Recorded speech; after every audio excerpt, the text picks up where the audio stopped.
Welcome, everybody. This is an informational session regarding Piedmont University's Master of Business Administration program.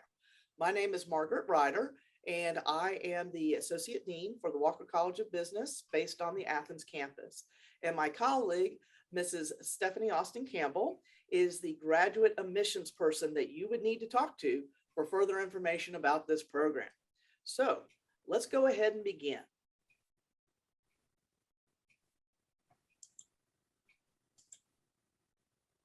All right, let us first sort of introduce ourselves to you, because as you can see, our value statement is boiled down to the Piedmont Promise. And what Piedmont University promises its students and its staff and faculty follow is that we mean to provide you, the student, an educational experience that is personable in its approach, passionate in its application, and practical in its impact on your career and your life. So we've been named the #1 private college in Georgia, and doing that was based off of that value that we're trying our best to give our students. So as you can see here, this is one of our business faculty, Dr. Bruns, working his way through, I believe, a business analytics class. But what we would like to tell you about is our newly online Masters of Business Administration program.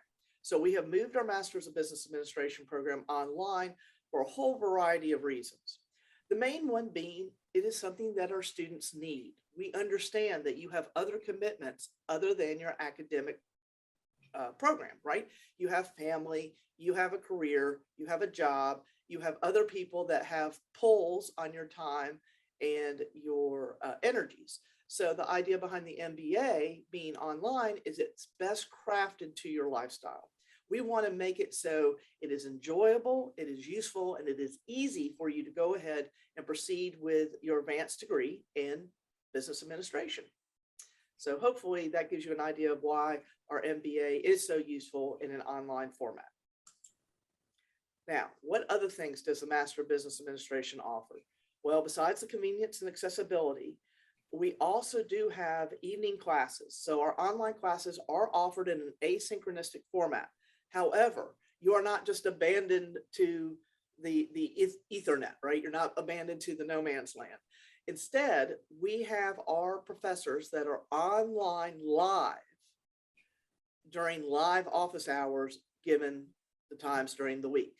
And usually most professors have 2 online office live sessions, as well as they'll introduce topic matter at the beginning of the week in a live format as well.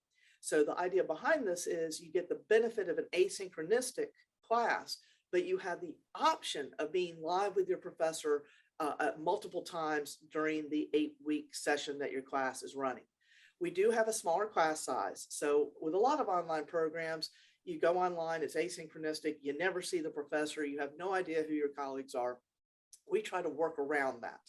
And the way we do this, of course, is by these live sessions as well, that will just be there for the student. They are not mandatory because everything is recorded. So if you can make it one night, great. If you're running late or have to be at work, you can always watch the recorded session afterwards. We design the class for the student and the student's needs. But the idea behind the smaller class size is you're not one of 120 students out there online somewhere. Instead, we have a smaller class size. We generally cap out at about 20 to 25 students in an online class. So it's a good size for good discussion and good conversation. And that gives you a good value for your money with regards to the program and the content that we are offering. And I want to let Mrs. Austin Campbell discuss the charges and the finances, because she is much more experienced and understanding of all the nooks and crannies of the finance aspect of the MBA. But I will state there are no hidden charges. You won't be popped with some surprise fee 4 weeks into the class. We do not have hidden charges. All of our charges are very clearly stated from the get-go. All right. With regards to success in numbers, the idea behind getting your MBA, it has been proven time and time again, those with advanced degrees not only earn more money over the course of a lifetime, but they are also, shall we say, more likely not to be laid off, not to be discharged in times of economic stress. So we find there's quite a bit of benefit to the Masters of Business Administration. Now, on top of that, several of our MBA students are actually entrepreneurs. They are running their own businesses, or they wish to run their own businesses.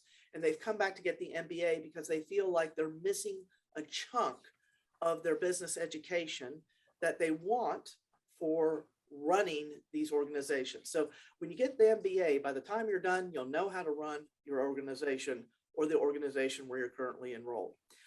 Just once again, Mrs. Austin Campbell will of course speak to tuition reimbursement and things like that that might be available at your employer currently. But you will have, the reason why we have the MBA the way we do, it is what we call a functioning MBA. So it gives you everything that you need with regards to knowledge, content, critical thinking skills, communication skills to properly run your business. And that does also include data analysis and research skills, which are part and parcel of an advanced degree. So once again, we believe a lot of times you hear business isn't creative.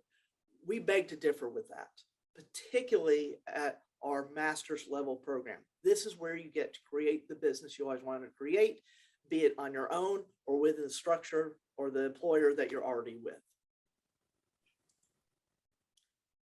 Just kind of to give you a formal idea of how all this works, the Walker College of Business is a college within the Piedmont University system. We were accredited by the Accredited Council for Business Schools and Programs, ACBSP, which has a great emphasis on teaching and on individual entrepreneurship, right? So that's where our accreditation comes from. Now, the university as a whole is, of course, accredited by the Southern Accreditation of Colleges and Schools. So we are an accredited university, we are an accredited college, which is really important when it comes to things like tuition reimbursement from your employer, or whether you're using this degree to possibly advance, that your employer is going to want to see an accredited institution as well as an accredited college. Once again, the reasons why we are part of ACBSP is because their mission matches with the university and the college's mission of teaching business courses and student learning outcomes that benefit the student. That is our goal. All right, what are the arguments for obtaining an MBA? Well, I mentioned a couple of them already. Of course, over the lifetime of a working career, those with advanced degrees, particularly MBAs, generally have two major advantages. They do earn more money over the years, and they're more likely to survive economic downturns better than those with a bachelor's or associate's or no degree. But frankly, if you're like me, I went back to get my MBA after I started my family and I'd already been working for 20 years.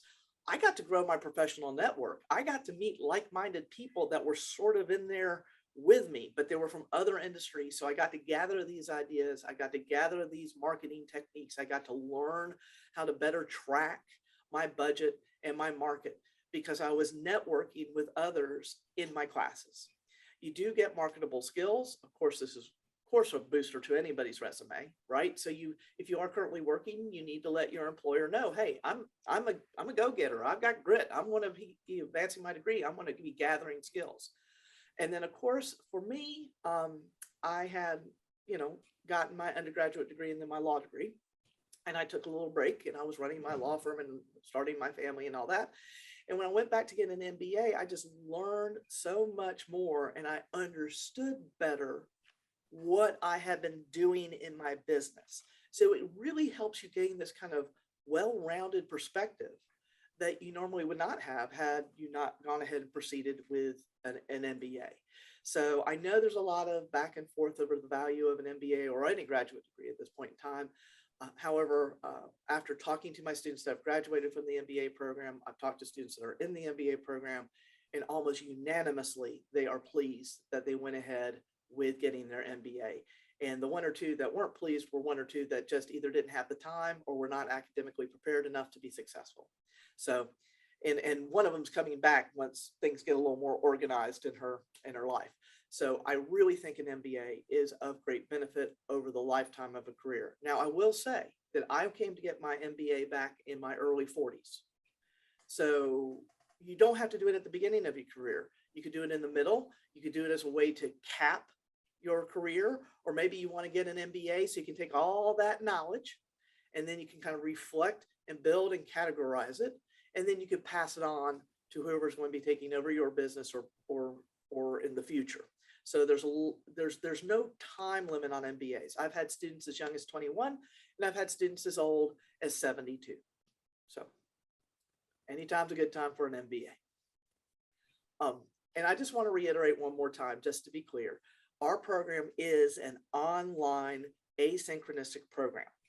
So most of our students take 2 classes in the first 8-week session, and then 1 class in the second 8-week session, and that makes up 1 semester. So doing that pattern, you can complete the program in 18 months. Now, I did have one student that needed to accelerate. His spouse was finishing up her degree, and he had a job offer waiting on the other side of the MBA. We can flex and accelerate for you. Also, I've had students that have had life crises or life events happen, both good and bad, where they needed to slow down, that they could only take 1 class every 8 weeks, or they had to take a semester off because a family member needed them, or they had been promoted to a new job. We can flex with that too. Once again, personal. We are personal to you. Piedmont University, because of its size and because of how we offer our content, we can flex with your needs. And that's something you can't find at every institution. We do have what they call rolling enrollment, which means admission happens every semester. Our semesters are fall, spring, and summer. And if you are a non-business major, you'd be surprised how many MBAs come into the program without a degree in management, marketing, or finance, right? We get non-business majors in English that find themselves working in HR. We get undergraduate people in political science that wind up working in accounts. We get psychology majors working in management. So not having an undergraduate business degree is not a major issue, because as part and parcel of your MBA, there are 4 prerequisite undergraduate classes. And if you need any of those, we build that into the program for you. It generally adds 1 additional semester. But a surprising number of what I would call non-business majors come in with things that we need, such as economics or management, or they took basic accounting. So most of the MBA students don't need all 4 prerequisites if they're non-business majors, but if you do, it's not a big issue. We kind of build that in for you. All right, and then will your employer pay your tuition? Once again, I cede to the expertise of Mrs. Austin Campbell, but most employers understand how useful of a benefit it is to let their employees gain additional skills. It's a great retention tactic. And in this day and age, employers are trying to find ways to retain their good employees. So I'm always of the opinion, it never hurts to ask. And once again, they may not pay your whole tuition, but they might have a book stipend, or they might be willing to pay for 1 or 2 of your classes. Or if there's a particular class that you're taking that sort of fits in with their career ladder for you. I had a student that was taking human resources management that sort of fit into the career pattern that her employer wanted her to be in. And they agreed to pay for just that 1 class, but still, that's paying for 1 class, right? So it never hurts to ask if your employer would consider tuition reimbursement.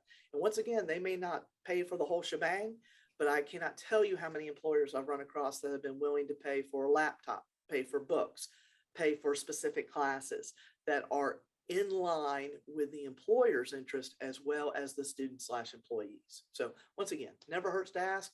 And of course, our business office, they're wonderful. They work with HR departments all the time, and they would be more than happy to talk to your HR director or your direct supervisor with regards to setting up tuition reimbursement plans.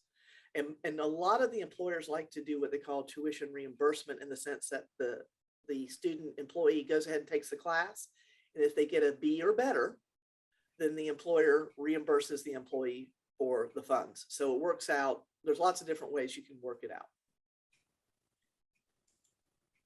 All right, now at this point in time, I've sort of covered the academic side. Once again, we have currently 12 classes, 36 hours to get your MBA. And my name again is Dr. Margaret Ryder. My email is mryder@piedmont.edu. If you have any questions or concerns that you would like to talk about, or like me, you want to kind of absorb the information and then you have questions, feel free to drop me an email. Just say, hey, I saw the informational recording and I have a couple of questions for you, and I'll be happy to talk to you about it. Well, at this point in time, I'm going to go ahead and let Mrs. Austin Campbell take over for the admissions process that she is so much better at than I am. Thank you. Thank you, Dr. Ryder. And I just wanted to reiterate that if your employer is willing to pay, like Dr. Ryder said, it doesn't hurt to ask. The form that is included on the previous slide, all you need to do is click on that link. It's a live link, and just take the form to the employer and have them fill it out, and then contact our business office. And they, like Dr. Ryder said, are excellent at their jobs, and they will be happy to walk you through every step of that process. So once you're ready to apply, our application is online. We do not have paper applications, and all you'll need to do is take about 10 to 15 minutes to complete the application. Send that in, because it's a WUFU form that you just click the submit button and it comes directly to our office, and then pay your $25 application fee, and your application will begin to go through the process. Now, the deadlines, if you are trying to start in the summer, which is our next academic term, the deadline for applications would be April 15th. So you would need to go ahead and get your application started and get your documents completed. If you need a little bit more time to start the program, you can start in the fall, and that deadline is July 1st. And if you wanted to start in the spring of 2023, you have until December 1st to fill out your application. Okay, so we wanted to go ahead and get that information to you so that you have some options to work with. And the minimum requirement for starting the MBA program is you must have a bachelor's degree from a regionally accredited institution with at least a 2.5 cumulative GPA. So that is the minimum requirement. Now, the application that I spoke to you about on the previous slide is included here. So all you would need to do is click on that top link, which is also a live link, and it will take you directly to the application. Fill that out, hit the submit button, and that will begin the process of moving your application. Now, we need 3 professional references. An example would be a former professor or an instructor, your employer, it says your principal here, but if you're just wherever you work and you're supervising, if that happens to be a principal, then have that individual fill out that form. And the other one would just be a professional person of your choice. And that could just be just another employee, just that someone you know in a professional capacity. And the form is included on this slide. It's the reference form link. So you would just fill that out and include the email addresses of each one of those individuals, or you can send them the form directly. And all of these links are provided for your convenience. We also need a professional activities resume and a job description. That's also a form that you would just fill out and submit to our office. And then finally, we need your transcripts. If you are a Piedmont grad, we already have that information, so you do not have to worry about sending in your transcripts. But for all others, you'll have to have that information sent to our admissions team. And you can do that by having it sent electronically. You can have it mailed to us, or you can have it delivered. If you choose to have it delivered to us or hand delivered, just make sure you don't open it, because it needs to be a final official document from the institution, and it needs to have a seal on the back. Okay. And we also reserve the right to request the GRE or the GMAT based on the information that's in the transcript, or whatever it takes to make a necessary acceptance decision. May I add just one thing? And it's only Sure. because this just happened to me. Do not forget that volunteer and nonprofit experience does count for professional reference. So it just, if you've been working or with changes of the economy, if you've been maybe working on a pet volunteer project, please do not forget that we consider those to be professional references as well. Thank you for that, Dr. Ryder. So I didn't mean to Okay, interrupt. no problem. So now we're going to talk about money. The current tuition as of summer, the beginning of summer, it's $600 per credit hour plus a $110 per semester, not per class, but per semester technology fee. And in the fall, there's going to be a slight increase up to $624 per credit hour. And then at the end of the program, you will have a $125 graduation fee. And that just covers the diploma, the cap and gown, and the diploma cover. And as Dr. Ryder mentioned earlier, we don't have any additional fees. So if you want to get a good idea of what your cost would be, you could just multiply the cost of the tuition per credit hour. This is a 36 credit hour program. And then your technology fee and your graduation fee. And that would give you a pretty good synopsis of what your cost would be for getting this degree. Now, we have several options that we've included for you to have your program paid for. You could pay out of pocket. A lot of our students from time to time, they don't want to do federal aid and they just want to pay as they go. Our business office can help you do that. We've provided the contact information, the extension, the email address. You can just reach out to them and they will help you set up payment plans so that you can pay as you go.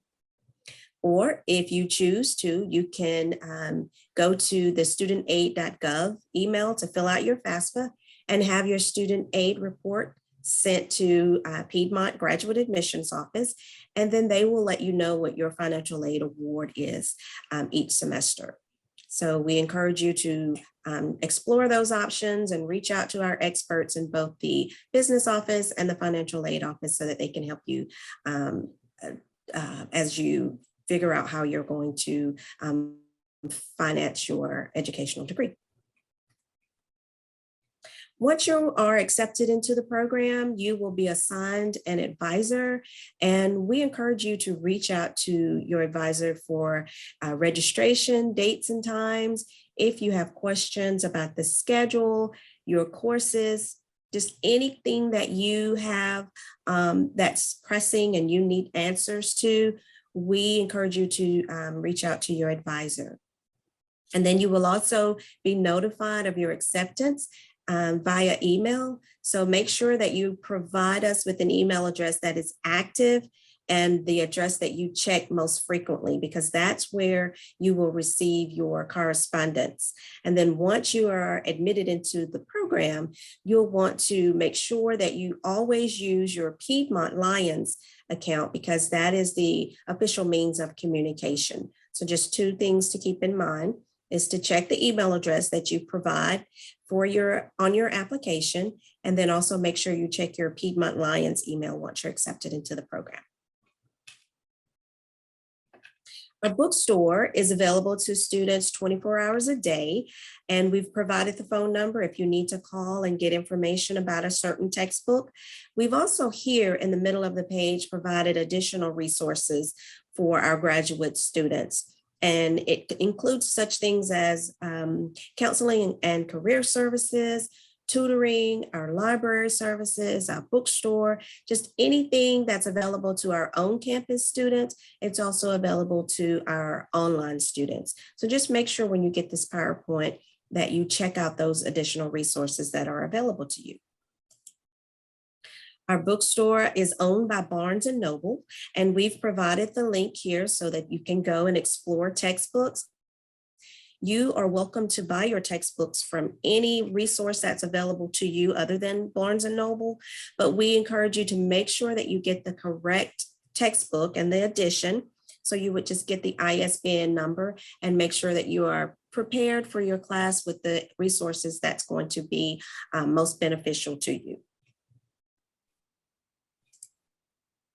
If you have questions or need information about your application once you begin the process, you can reach out to me or my colleagues, and we'll be happy to answer any questions that you have. All right, well, thank you for listening today, and please note that we're both available by email and by links, and any other way you need to get hold of us. You could just frankly call Piedmont University and ask for either one of us, and they'll patch you through to us as well on the telephone. But thank you for joining us today, and hopefully this information has been useful for you. Thank you.